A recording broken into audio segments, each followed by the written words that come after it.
Welcome back, everybody. Welcome back, welcome back, welcome back, welcome back, welcome back, welcome back, welcome back, welcome back, welcome back.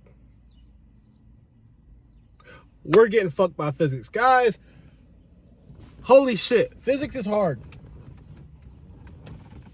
Physics is hard.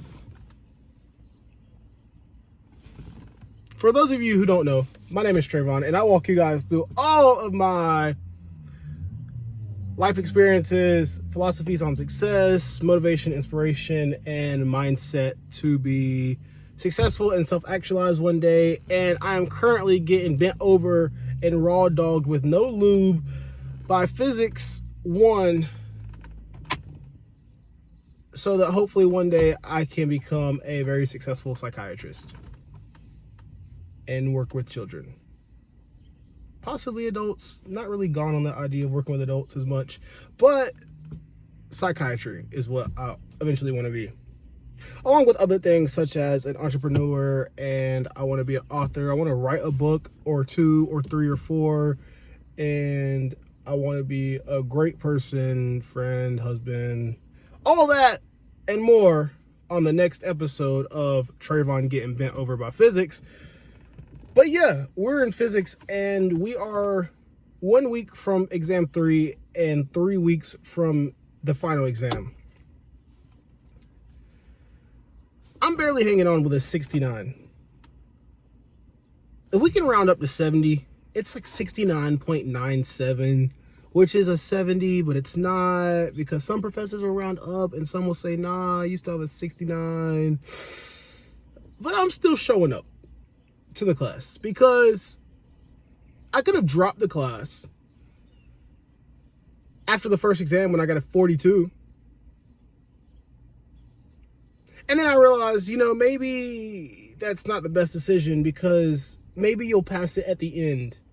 And even if you don't pass it, you'll have the experience from taking it once, if you have to retake this class, to get a better grade the second time. So maybe there's some value of staying here and struggling through this class to hopefully get a C, possibly get a B if I can get 2 more good exam grades. But I understand that maybe I'm swinging against the wind here, right?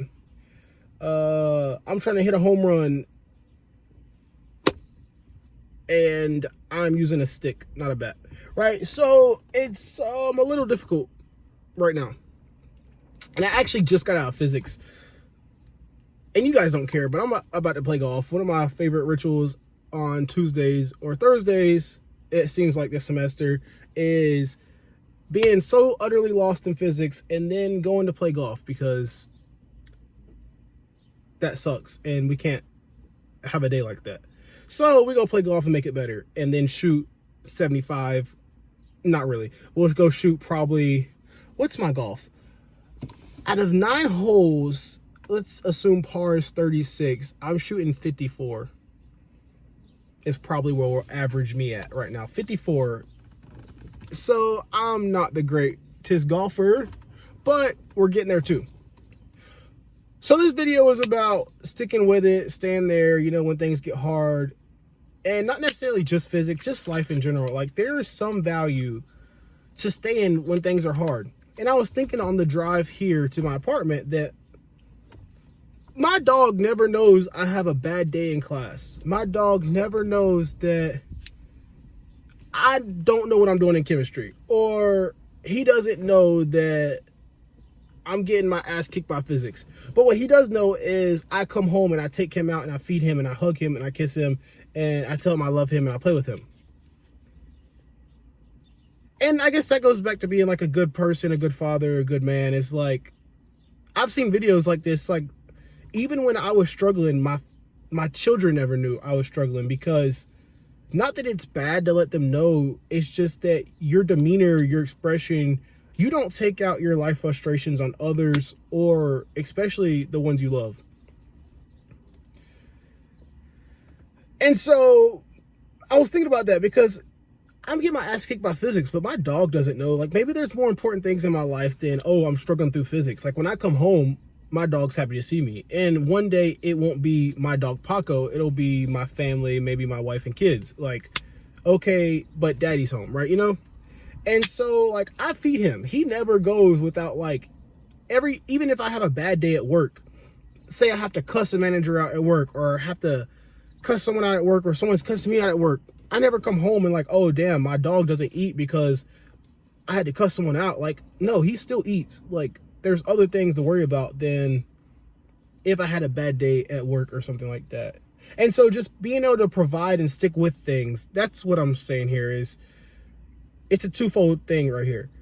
Don't take out your frustrations on others. There's more to life than your struggles. And also being able to provide when things are difficult, right? And I guess that's the marker of like a good guy, a good man. I hate saying good guy. A good man is because good men, even through their struggles, they still provide. Even if it comes at a detriment to themselves. Like, I will provide the things necessary for my family or my dog to be happy and healthy, even if I myself have to go through hell to get that, right? And a lot of men do this and don't get enough appreciation. Like, oh, he works a bullshit job, or he's somewhere he's not liked or loved, or doesn't get enough respect that he deserves, or he's put in way more hours than the pay he gets or the appreciation that he receives, but yet he still shows up for his family every day, although he doesn't get celebrated. And not to try to make a sad story, but most men never get celebrated really until they die. Even just to get a woman, it's, oh, well, the first thing women ask now is how much money is he making? And I'm not saying it's wrong. I'm just saying that maybe there's more to people than how much money they make, right? The first thing women ask men now, how much money does he make? What does he do? How many friends does he have?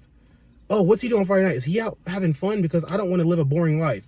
And these are important questions, you know, but they're not the main question you should be asking. Those don't tell you much about someone's character as much as they tell you about their financial status or their social status, right? And so, yeah, having fun with people is cool, and them having a lot of money is cool, but maybe there's more to life than coming home and having a lot of money sitting there just to spend on bullshit anyways, right? That, okay, he doesn't have a lot of money, but does he work hard? Does he care for the family he has? Does he take care of the things he has? Is he got goals? Does he strive towards new things? Is he consistent? Is he reliable? Is he trustworthy? You know, is he aggressive? Is he angry? Those are things we should be looking for in partners and people, other than, oh, well, where's he work at and how many friends does he have? Because I like to party and drink on the weekends. So that's the marker of a good person or a good man, is someone who can provide even when he is facing adversity and trials. And so that's one reason why I decided to stay in physics, is because you don't want to get in the habit of quitting things just because they get hard. And in psychology, there's this idea of the zone of proximal performance. And I've talked about this in another video, but I'd love to reiterate it, that there's essentially too much people can handle, too much trials or something of extreme difficulty that you just can't handle. And then there's enough difficulty to where it challenges you to be better, but you can still perform, right? And so if we put this in life, in practicality, physics is a course that builds upon itself. Every physics equation is split up into subsection of variables, and each one of these variables have their own equations to solve for. So acceleration, time, velocity, all these are going to have their own equations to solve for. All these together can make larger equations to solve for other things: angular velocity, acceleration due to gravity, friction, change in this and that and the other, right? Physics isn't so complicated to where you can't understand it if you have the proper fundamentals, right? If you have the proper fundamentals, physics is hard, but it's understandable. Rather than if you were just thrown into physics and you've never taken a math course in your life, that's out of the zone of proximal performance. That's so difficult that you wouldn't expect anyone to be able to do. unless they were just born with this God-given gift of knowing how to solve equations without any background information. But for regular people and not supernatural people, that is just extremely difficult and unobtainable. So, what do we do about this? I think we should stay with it, honestly. Seek things in your life that challenge you but aren't impossible. Things that require you to step up your game and level up and be better, that are still within reach, you know. And even if it's something way down the road, let's assume I wanted to be a chemistry professor. Now, I have no real interest in chemistry, or neither do I want to teach chemistry.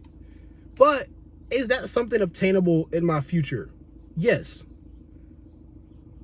If I do the proper courses required to learn the chemistry that I need to learn to teach it. That's something that's hard, extremely difficult, but is obtainable. But then you have the unobtainable that is extremely difficult, such as telling me, Trayvon Brewington, that I'm going to go to the NBA at 5'8" and 220 pounds. That's just not going to happen, guys.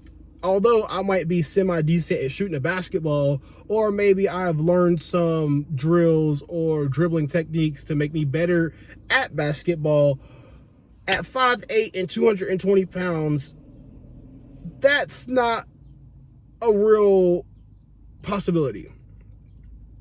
And sure, the NBA is cool, and there's some cool people in the NBA, and playing basketball is fun. And I'm not saying sell yourself on your dreams and never go chase your dreams. What I am saying is set realistic goals, guys. Set things that are going to make you, such as my chemistry example.